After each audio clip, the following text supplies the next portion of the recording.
नमस्कार sir, welcome to our channel. Viewers, आज हमारे साथ डॉक्टर अजय सोलंकी जी हैं, जो कि 25 साल से ज़्यादा जिनको आयुर्वेद का अनुभव है। बहुत सारे जो पेशेंट्स हैं इन्होंने ठीक किए हैं और इनका जो अनुभव है उसके कारण आप लोगों को जो फ़ायदा होने वाला है वो डायबिटीज़ की चिकित्सा में होने वाला है। डॉक्टर साहब के बारे में मैं ये भी बताना चाहता हूँ कि ये जो हैं डिप्टी मेडिकल सुपरिटेंडेंट के कार्यभार भी इन्होंने संभाला है, बहुत ही एक उच्च स्तरीय जो आयुर्वेदिक हॉस्पिटल और कॉलेज में। तो वेलकम सर। सर, आज हम जो विषय जो है उसको आगे बढ़ाते हुए डायबिटीज़, जिस पे आपने पहले भी हमें बहुत जानकारी दी है, उस पे दोबारा से एक बहुत महत्वपूर्ण जानकारी देना चाहते हैं अपने व्यूअर्स को कि जो डायबिटीज़ है उसका कारण क्या है डायबिटीज़ होने का। बहुत अच्छा सवाल है आपका। डायबिटीज़ होने की वैसे तो आपको पता ही है कि आजकल की तारीख में बच्चे को भी पता है, छोटे बच्चे को भी पता है कि हेरिडिटी सबसे बड़ा कारण माना जाता था। लेकिन अब जो नई रिसर्च बन के आ गई है, वो नई रिसर्च ये बोलती है हेरिडिटी एक कारण है, वो कॉमन कारण है, उसको कोई हटा नहीं रहा, वो कारण रहेगा, सारी ज़िंदगी कारण रहेगा। हेरिडिटी कारण था, कारण है, कारण रहेगा। लेकिन आज की तारीख में जिनके पास न कोई किसी पेरेंट्स को डायबिटीज़ थी, न जिनके नाना नानी को डायबिटीज़ थी, न जिनके दादा दादी को डायबिटीज़ थी, ऐसे लोग भी, ऐसे रोगियों की संख्या भी बहुत ज़्यादा हिंदुस्तान के अंदर बढ़ गई है। उसका जो मेन कारण निकल के आया है, जो आज की तारीख में जो रिसर्च हुई है डायबिटीज़ के ऊपर, उसका जो मेन कारण है वो लोगों का टेंशन और स्ट्रेस बहुत ज़्यादा है।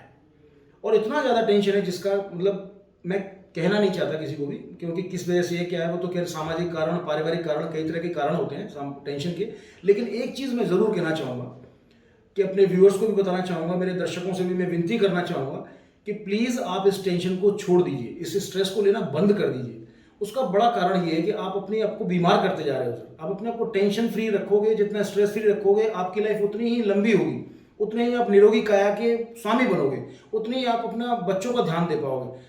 बहुत से लोगों को मैंने देखा है, पैसा दुनिया भर का कमा लिया, बहुत अच्छा पैसा कमाया है, लेकिन वो डायबिटीज़ के शिकार है।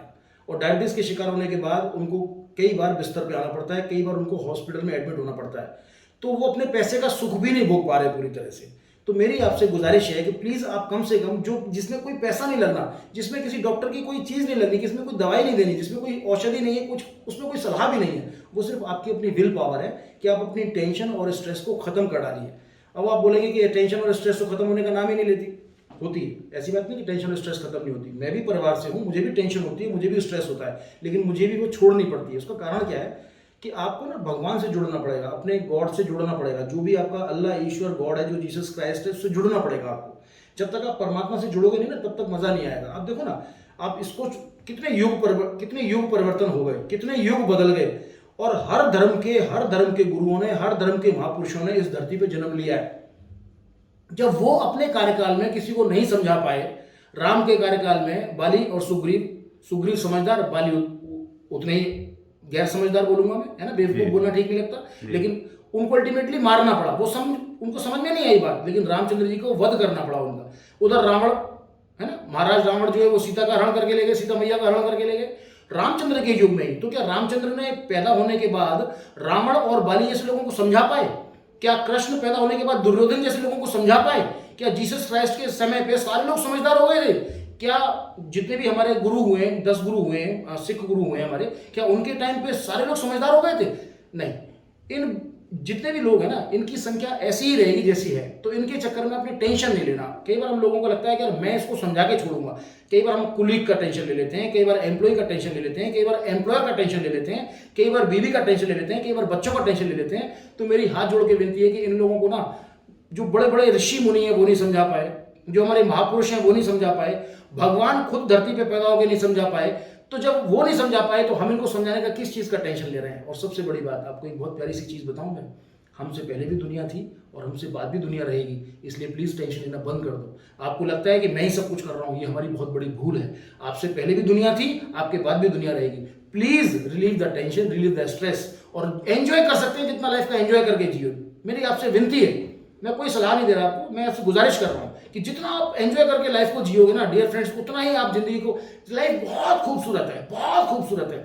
हमने इसमें अपनी चिंता, विचार, आइडियाज में कुछ ना कुछ मिलावट करके, टेंशन, स्ट्रेस जैसी चीजों की मिलावट करके इस इतनी सुंदर लाइफ को उसमें कैक्टस बना दिया, उसमें कांटे पैदा कर दिए।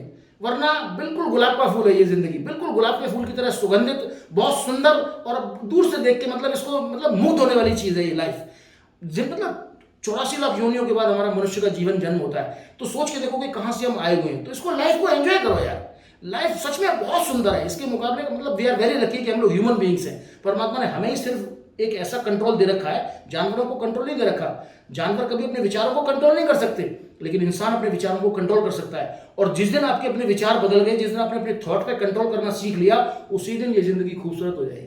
तो मेरी आपसे गुजारिश है, प्लीज आप अपने थॉट्स को कंट्रोल करें, अपने विचारों को कंट्रोल करें, टेंशन फ्री लाइफ जिएं, स्ट्रेस मुक्त हो जाएं, बिल्कुल स्ट्रेस फ्री हो जाएं और 100% डायबिटीज मुक्त हो जाएंगे, ये मेरी गारंटी है। क्योंकि प्री डायबिटिक पेशेंट आज की तारीख में जो है, उसको अगर टेंशन और स्ट्रेस खत्म कर देगा, वो कभी भी डायबिटिक नहीं होगा। ये एज ए आयुर्वेद कंसल्टेंट मेरी गारंटी है। अदरवाइज जो आपको पता है डाटा क्या है आज की तारीख में, 11.5 करोड़ आदमी हिंदुस्तान के अंदर, 130 करोड़ की जनसंख्या है। और डाटा के हिसाब से अगर मैं जिन जिन किताबों में पढ़ रहा हूँ, जिन लोगों को मैं सुन रहा हूँ, जिस तरह से मार्केट में बात आ रही है, जिस तरह से अखबारों में पढ़ रहा हूँ, 11.5 करोड़ व्यक्ति, मेल फीमेल बच्चे मिलाकर के आज की तारीख में डायबिटीज से ग्रसित हैं हिंदुस्तान के अंदर। और 15 करोड़ व्यक्ति प्री डायबिटिक हैं, जो झूल रहे हैं, वो कभी भी पूरी तरह डायबिटिक हो सकते हैं। तो आने वाले टाइम पे सोच के देखिए, लगभग 30 करोड़, अगर यही हालत रही तो आने वाले 10 साल के अंदर 30 करोड़ का आंकड़ा पार कर जाएगा हिंदुस्तान के अंदर डायबिटीज का पेशेंट, चाहे वो बच्चा हो, चाहे वो कोई महिला हो, चाहे वो कोई पुरुष हो। तो मेरी आपसे हाथ जोड़ के विनती है, आप प्लीज मेरे इस मिशन में मुझे भी कामयाब बनाइए और आप भी मेरा साथ दीजिए और आप भी अपने परिवार को और अपने आप को डायबिटीज फ्री करिए, टेंशन फ्री करिए, स्ट्रेस फ्री करिए प्लीज। डॉक्टर साहब, ये बहुत ही जो है इम्पोर्टेंट आपने जो है बताई है जानकारी। पर फिर भी अगर जो है जिन लोगों को जो प्री डायबिटिक हैं, वो तो चलो आपकी इस अगर चीज़ को फॉलो करें तो बिल्कुल ठीक हो सकते हैं। पर जो डायबिटिक हो चुके हैं पेशेंट, जिनको डायबिटीज़ है, तो उनको किस किस तरह के जो हैं फिर प्रॉब्लम्स आती हैं? जनरली मेरे पास तो जो भी डाटा है उसमें वीकनेस तो बहुत ही मेजर प्रॉब्लम है। देखिए, बहुत अहम सवाल है, बहुत अहम सवाल है। आज की तारीख में, ईश्वर ना करे किसी के घर में हो, आज की तारीख में परमात्मा ना करे किसी को ये दिन देखना पड़े, लेकिन छोटे छोटे बच्चे 2-2, 3-3 साल के बाद डाइवोर्स ले रहे हैं, 2-2, 3-3 साल के बाद। और जब कारण जानने की कोशिश करते हैं तो जज के सामने भी, कोर्ट में भी वो सब लोग कहना शुरू कर देते हैं कि मुझे फला आदमी सेटिस्फाई नहीं करवा पा सकता, इसलिए मैं, बिटिया बोलती है कि मैं इसलिए डाइवोर्स दे रही हूँ। और बच्चा बेचारा इतना स्ट्रेस में, इतना टेंशन में है कि उसे खुद नहीं पता कि मेरे को क्या इस तरह की प्रॉब्लम क्यों खड़ी हो गई है। और बहुत सी महिलाओं में लोग बहुत मतलब सेक्स की कोई इच्छा ही नहीं करती रहती, बल्कि बहुत सी महिलाओं में। तो वैवाहिक जीवन में इतनी बुरी तरह से परेशानी आ चुकी है इससे डायबिटीज की वजह से। और प्री डायबिटिक पेशेंट्स में खासतौर से, डायबिटीज में तो हो ही जाती है नो डाउट, लेकिन प्री डायबिटिक पेशेंट्स में भी वो बोलते हैं मैं तो डायबिटिक, मुझे तो डायबिटीज भी नहीं है, लेकिन वो कहीं ना कहीं प्री डायबिटिक हो चुके हैं, इसलिए उनको भी वो प्रॉब्लम आ रही है ना। तो वैवाहिक जीवन में असंतुष्ट होना, वैवाहिक जीवन को पूरी तरह से आनंद ना उठाना, उसमें किसी तरह का उत्साह ना होना, विदाउट एनर्जी अपने आप जीवन को जीना, एक बहुत बड़ी आज की तारीख में ये कॉम्प्लिकेशन है डायबिटीज का, जिस पे हम लोगों को काम करना चाहिए। यहाँ पे आप सिर्फ वीडियो देख करके या किसी तरह की वीडियो से आप ठीक नहीं हो पाएंगे। इस तरह की अगर आपको कोई प्रॉब्लम है तो मैं चाहूंगा कि आप किसी आयुर्वेदिक चिकित्सक से, जो आपकी प्रकृति और वात पित्त दोष का पूरा ज्ञान रखता हो, जिसको पूरा परीक्षण का ज्ञान हो, जो आयुर्वेदिक का अच्छा विज्ञाता हो, उससे मिलकर के आप अपना प्रॉपर इलाज जरूर करवाएं।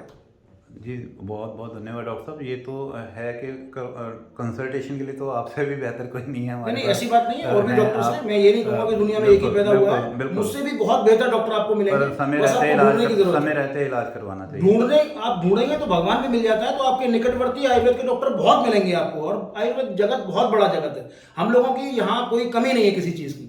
मेरे पास आते हैं, कोई दिक्कत नहीं, लेकिन अगर मेरे पास नहीं भी आते हैं तो आपके नज़दीक बहुत अच्छे डॉक्टर आपको मिलेंगे। लेकिन प्लीज़ आप, मेरी गुजारिश है, आयुर्वेद को अपनाएं, आयुर्वेद के डॉक्टर को जरूर दिखाएं, क्योंकि इसमें एलोपैथ में बहुत ज़्यादा कोई लंबा ट्रीटमेंट नहीं है। एलोपैथ के बहुत ज़्यादा साइड इफेक्ट्स भी होते हैं। जहाँ भी क्रोनिक डिजीज होती हैं, वहाँ सब लोग जानते हैं आज की तारीख में कि उनमें बहुत ज़्यादा साइड इफेक्ट्स होते हैं। और एलोपैथ में ऐसी कोई दवाइयाँ नहीं है जो हमारी इस चीज़ को कम से कम पूरी कर सकें। तो डॉक्टर साहब, आयुर्वेद में कुछ ऐसी जड़ी बूटियाँ हैं जो इसमें हमारी हेल्प कर सकती हैं?